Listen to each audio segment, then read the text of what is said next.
¿Cómo está usted en casa con este tema, preguntándose cómo yo puedo saber de mi hija, de mi hijo, cómo ponerle atención, qué tenemos que hacer? También tenemos que preocuparnos de la alimentación, porque yo me imagino que existen trastornos alimentarios. Así es. Porque si escuchamos de la anorexia, la bulimia. Sí, bueno, y hay un par más también incluso, que son, hay uno que se llama pica, por ejemplo, que es cuando las personas comen cosas, digamos, objetos, cosas no nutritivas, así como yo me como esta tapa, me como la tapa del lápiz, por ejemplo. Y hay otro que se llama trastorno por atracón, que es similar a la bulimia, solo que la bulimia, una de las características más importantes es que vomita, devuelve lo que ingiere. El trastorno por atracón no lo devuelve. Y me imagino que es peligroso. O sea, lo que va generando es una obesidad muy importante en realidad. Eso es lo que va generando. Entonces, ya para introducirnos en el tema de los trastornos alimentarios, partamos dando algunas luces de qué es cada cual. ¿Dónde poner atención? ¿Cuándo? Exacto. Por ejemplo, ¿cuál es la diferencia entre anorexia y bulimia? O sea, la anorexia son... A ver, voy a partir por la bulimia mejor. La bulimia tiene la característica de que tiene atracones. Un atracón se define como ingerir alimento en cantidades exageradas en tiempo muy corto. Por ejemplo, llego a la casa, abro el refrigerador y yo tenía una casata de helado entera y yo me comí toda en media hora o en 15 minutos. ¿Se entiende? O sea, un atracón se define como comer mucho, pero mucho. O sea, no es como, que comí harto hoy día a la hora del almuerzo. No. Es una cantidad así ilógica en muy poco tiempo, ¿ya? Y que después me genera culpa, me genera angustia, y por qué lo hice. Ya, eso es un atracón. Y luego la bulimia, lo que pasa con la bulimia es que tiene esta conducta, pero después se arrepiente y se provoca vómito para devolver, digamos, lo que comió. Lo cual es muy difícil de detectar muchas veces para las familias porque también, al igual que la anorexia, son muy hábiles para ocultar esas cosas. Claro, no quiere que nadie, y si la mamá le sirve la bandeja, ella cuando está con anorexia, como que se lo come todo y lo bota y no come nada. Sí, lo que pasa es que, por ejemplo, y ahí está la diferencia con la anorexia, que la anorexia es restrictiva en cuanto a lo que ingiere de alimento. La bulimia no se restringe tanto porque tiene estos atracones. En cambio, la persona que sufre anorexia se restringe derechamente, o sea, no come, o come muy poco. Y cuando come poco, de todas maneras tiene conductas compensatorias, que son ir a correr 1 o 2 horas, o tomar mucha agua después, o sea, como para tratar de compensar lo que comió. Aquí podemos darnos cuenta, por ejemplo, de que estamos tratando que la niña, el joven, tiene trastornos alimentarios cuando encontramos papeles debajo de su almohada, de repente hay paquetes de galletas, papas fritas, cosas. Ahí podemos, ya está con un problema de alimentación. Sí, efectivamente, porque sobre todo eso me haría pensar en una bulimia. Yo creo que eso, cuando ya encuentro papeles debajo de la cama, yo pensaría más en una bulimia, porque insisto, la persona que sufre anorexia no se come eso. No. Derechamente no se lo come. No. En cambio, la persona que sufre bulimia, sí. Entonces hay que ponerle ojo de todas maneras, porque mi hijo entonces está ocultándome lo que está comiendo. O sea, es algo para observar y preocuparse, ponerle atención.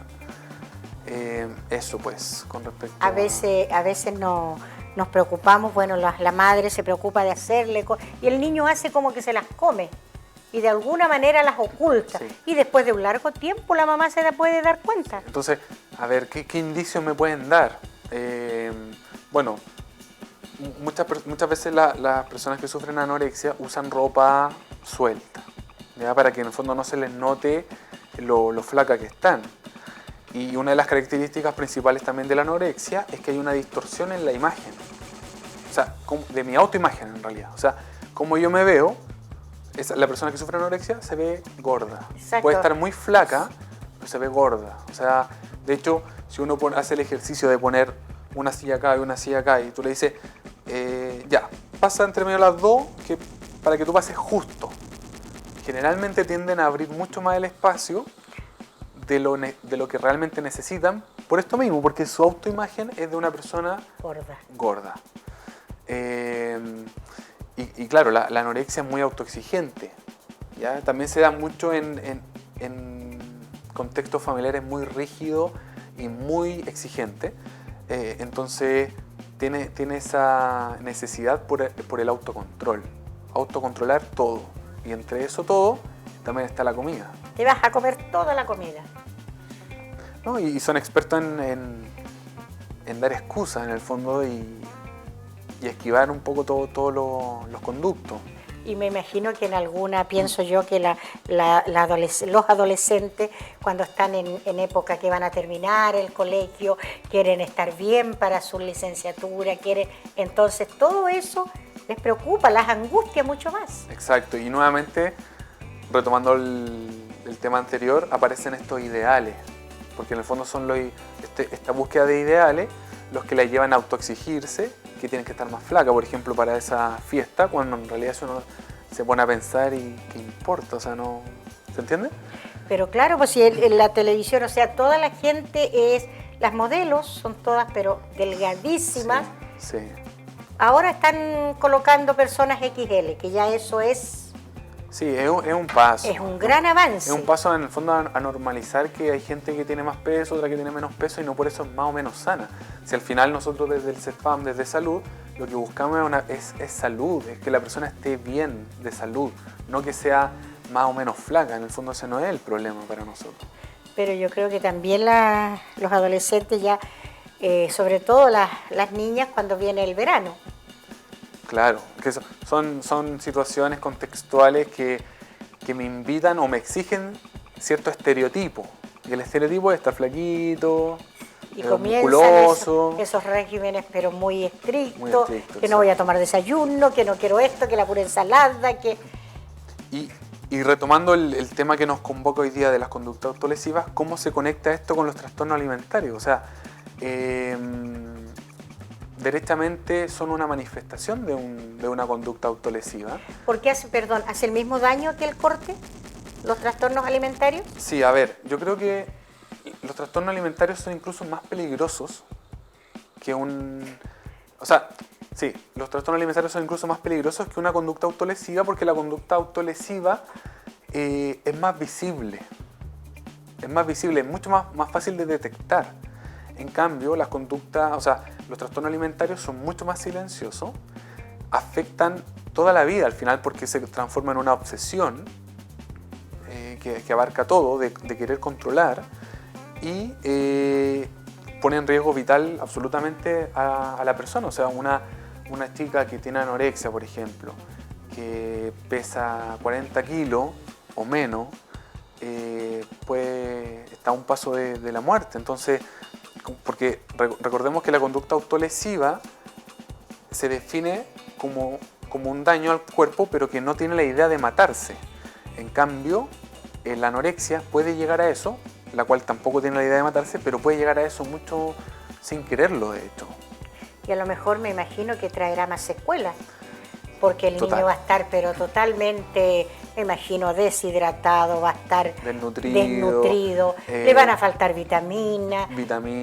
Daño a los dientes, por ejemplo, a la dentadura. Muchas veces los dentistas se dan cuenta de la bulimia, porque cuando van a observar se dan cuenta que hay un daño, digamos, que es provocado por el vómito. Entonces hay problemas por ahí, hay un tema de aislación social muchas veces. En el fondo, claro, arrastran muchos más temas también los trastornos alimentarios. Y es muy difícil sacar a alguien de ahí también, entonces... ¿Cuesta mucho más? Cuesta, porque digamos que se implementa y se transforma en una especie de identidad. O sea, la chico o chica se identifica con ese trastorno alimentario. O sea, yo tengo anorexia y así vivo, y eso es lo que soy. Entonces, separar eso es mucho más costoso y hay que tener, digamos, nutriólogo, nutricionista, psiquiatra, psicólogo. O sea, hay toda una intervención de un equipo multidisciplinario en el fondo. ¿Y cómo los padres pueden detectar esto en la casa, los trastornos alimentarios? Si salimos a trabajar, volvemos, vemos al chico en la tarde. A ver, yo creo que y ese es un tema lindo al mismo tiempo, porque cómo los padres vuelven a conectarse con sus hijos y cómo los padres pueden volver a generar espacios de convivencia en el fondo. Porque ¿qué pasa actualmente en muchas casas? Que unos por acá, otros por allá y cada uno come sus piezas, por ejemplo. Entonces, cuando yo me junto a comer, tengo la posibilidad de conversar cómo están. Tengo la posibilidad de conversar qué les pasó durante el día, si tuvieron algún problema, si tienen alguna pena, pelearon con la polola, con el pololo, y cómo están comiendo también. O sea, yo lo estoy viendo. ¿Se entiende? Entonces, en el fondo la invitación es que vuelvan a tener esos espacios de convivencia y ahí pongan ojo. No llevar entonces la bandeja a la cama. No. Otra arma de doble filo. Otra arma de doble filo, porque pierdo el contacto con mi hijo, pierdo el contacto con mis padres. Y finalmente, claro, los niños van aprendiendo de las dinámicas familiares, pero son los padres los llamados a poner una dinámica. Entonces, si los padres reclaman, pero hijo, nunca quieres venir a comer con nosotros, o sea, ellos son los papás, ellos son los que tienen que armar el cuento. Claro, pues. ¿Se entiende? Ellos son los que, la autoridad en la casa, los que Ellos tienen son que la claro. autoridad. Y muchos hogares, yo hice un tema de, a mí me gusta mucho la conversación, porque antiguamente uno lo hacía con sus abuelitos, estaban todos en la mesa, Claro. y la mesa del comedor es el único lugar donde se reúne la familia. Así es. Sí, y ese es un espacio que se ha ido perdiendo. Por eso, porque muchas veces porque están todos almorzando, están todos ahí chateando. Sí, o llegan a distintas horas, es difícil, digamos, coincidir, pero hay que hacer ese esfuerzo. Yo creo que es un espacio que me permite a mí darme cuenta cómo está mi hijo. O sea, si yo no converso con él, no tengo cómo saberlo. Y a lo mejor el único día que puedo estar con él es el día sábado y domingo. Pasa. Y bueno, aprovechar ese día entonces. Aprovecharlo bien, que exista esa calidad de encuentro. Porque yo puedo ver a alguien todos los días y encontrarme cero en realidad, o sea, como no comunicarme. Perfectamente puedo estar con alguien compartiendo el sillón y no hablarle. Claro. Pero la invitación es, aunque yo entiendo que hay poco tiempo muchas veces, es que ese tiempo sea estar ahí, sea de calidad. Exacto. Y sea de comunicación efectiva. Hay algo que yo siempre recuerdo que es el mejor regalo que le puede dar los padres que podemos darle a nuestros hijos es nuestro tiempo. Sí, sin duda. Y muchos de los problemas que tienen los chicos a día de hoy tienen que ver con eso. O sea, hay una soledad y hay una falta de herramientas, por lo tanto, a la hora de solucionar y enfrentarse a estos problemas. Porque nadie les ha enseñado tampoco. Entonces, son niños que tienen que arreglárselas por sí solos muchas veces. Qué tema más interesante, qué tema, cómo ponerle atención cuando mi hijo me está diciendo a gritos que algo necesita. A lo mejor por mi trabajo, pero la pregunta se la voy a hacer después de la pausa comercial.